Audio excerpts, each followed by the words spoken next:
Quand le propriétaire... Lucien Bouchard, de dire le citoyen Brosseau, grand ami du cardinal de Lorette-au-Bec.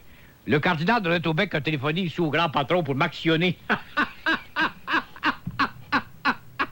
Le cardinal de Lorette-au-Bec veut m'actionner. Me verriez-vous, elle est en cours à être poursuivie par le cardinal de Lorette-au-Bec avec sa robe rouge. Devant monsieur le juge, son ami juge Johnson, peut-être, avec sa robe noire. Quelle comédie nous aurions, mesdames, messieurs, la comédie humaine. Le cardinal de Lorette-au-Bec menace de me poursuivre. Et je parlais du cardinal de Lorette-au-Bec parce que je sais que M. Brosseau a déjà été l'ami du cardinal de Lorette-au-Bec, mais M. de Lorette-au-Bec vomit dessus. Alors, Lucien Bouchard, Ignace, qui spontanément vient traiter M. Villeneuve de fou, dit que Roger Drolette est un homme supérieur, et moi, je trouve que les gens bilingues sont supérieurs. Mais M. Drolette-au-Bec n'est pas bilingue, M. Ignace de Saint-Ignace. Et vous, M. Ignace de Saint-Ignace, qui pelletez du fumier à tous les jours, est-ce que vous êtes un homme bilingue? Mais pas de l'être tellement un être supérieur, M. Ignace de Saint-Ignace. Ignace, c'est un petit nom charmant. Ignace, qui me vient tout droit de mes parents. Monsieur Forgette, le grand ami de Momo les culottes signature de naissance, maintenant. Quant à moi, des gars comme cet astrologue Maurice Poulain et Jojo Savard sont des charlatans, de même que Drolette-au-Bec. Ils profitent de l'ignorance des Québécois.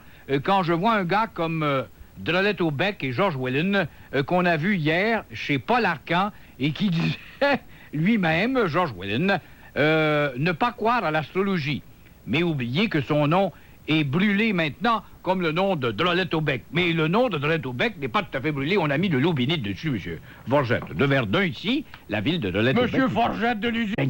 S'il vous plaît. Monsieur Forgette, qu'a-t-il à dire aujourd'hui? Il veut féliciter les 2 députés libéraux à Ottawa qui ont eu le courage de voter contre le budget de Paul Martin et qui ont été expulsés par le très juste Jean Chrétien, le menteur à Jean Chrétien, vous deviez dire plutôt, qui avait juré de jeter au panier la TPS. Monsieur Forgette, bravo de féliciter ces 2 députés. N'en déplaise à Monsieur Lapierre et compagnie, Monsieur John Nunziata, qui est peut-être fou sur le plan linguistique et constitutionnel. C'est un bon député, il s'est tenu debout, puis ces gens vont le réélire dans son comté ontarien parce qu'il a rappelé à Chrétien qu'il était un maudit menteur.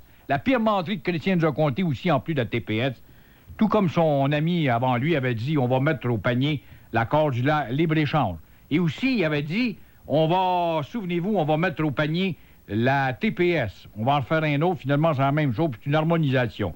Et la pire des menteries qu'il nous a compté, c'est que, moi, durant mon mandat, ça va être des jobs.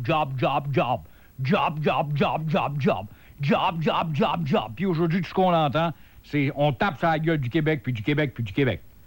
Une femme de ville de Laval, qu'est-ce que vous avez contre la CU? Des bebelles, par voyons, et c'est comme ça qu'il mène sa vie, Drolette-au-Bec, madame. Arrêtez de me parler de Drolette-au-Bec, je sais qu'il y a eu un doctorat en médecine, puisque hier, il s'est permis de me donner des ordonnances en ondes. À Ottawa, les filles...